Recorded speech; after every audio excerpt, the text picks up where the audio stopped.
Voor ek begin wens ek die kiesers van wijk 2 JBM Marks munisipaliteit Potchefstroom te bedank vir hulle steun. Die VF+ het die voormalige DA wijk in gister se tussenverkiesing verower. Kennis moet geneem word van die VF+ se volgehoue groei.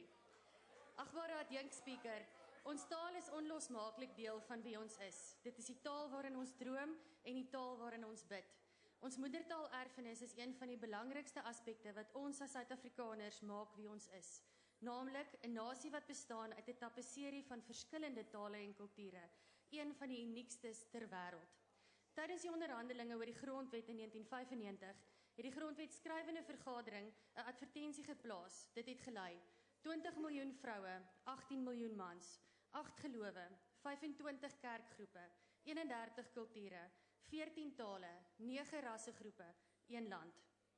Ons taaltapisserie word egter bedreig deur 'n regering wat nasiebou en sosiale kohesie voorstaan, maar te lui is of net eenvoudig nie daartoe in staat is om dit deur middel van die bevordering van meertaligheid aan te vier nie.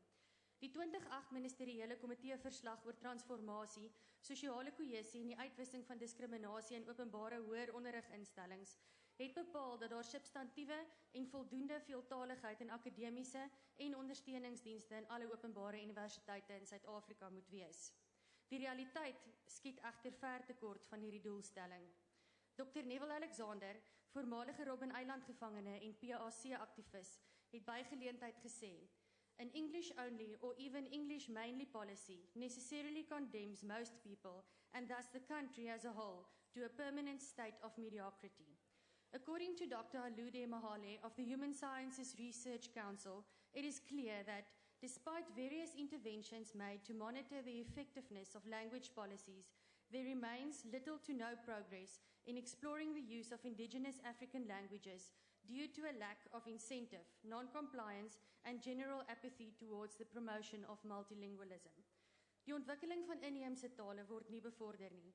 En tale soos Afrikaans, waarvan die hoër funksies reeds ontwikkel is, word gebruik as politieke speelbal en word as die taal van die onderdrukker uitgekruid, sodat die ANC en EFF hulle apartheidsretoriek kan voortsit, omdat hulle nie bewese suksesse het wat voorgehou kan word om voortgesette steun te verseker nie. Agbare adjunkspeaker, die blou bokkie se gal sit nie in sy kop nie. Al wil die ANC ons wys maak dat dit wel so is.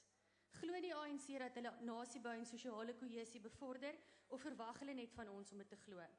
Gautengse LER vir onderwys, Panyaza Lesofie, wat gereeld Afrikaans gelykstel aan rasisme, laat 'n mens wonder. So ook die uitsprake, soos die van ex-agbare Mokwele van die EFF, dat Afrikaans 'n veragtelike taal is in hulle ewige anti-wit stryd, terwyl die meerderheid Afrikaans sprekendes in Suid-Afrika nie wit is nie. As dit die voorbeeld is wat ons land se leiers stel, hoe kan ons verwag om wederzijds respek vir mekaar se taal en kultuur en dus nasiebou te kweek? Waarom hou ons debatte oor erfenis, as die taalerfenis van miljoene Afrikaans sprekendes deur 'n populistiese groep grypdiewe gebruik word in hulle desperate poging om aan mag vas te klou? Deputy Speaker, the Hansard of 22 August 1994 reads as follows: "I am not confident that we are also agreed that pursuing equality does not necessarily have to entail downgrading of any of the languages insofar as such a language is not being imposed on anyone, be it here in Parliament, in the media, in education, at work or other areas. The challenge is how to raise the other languages to the level they deserve." The speaker was Nelson Mandela, Honourable Deputy Minister. The ANC did not rise to this challenge. Dit is en was nog altyd die VF+ se standpunt dat meertaligheid bevorder moet word, nie net deur dit te praat nie, maar deur al die hoër funksies van ons 11 amptelike tale uit te bou. Ons beywer ons daarvoor en u behoort dit ook te doen.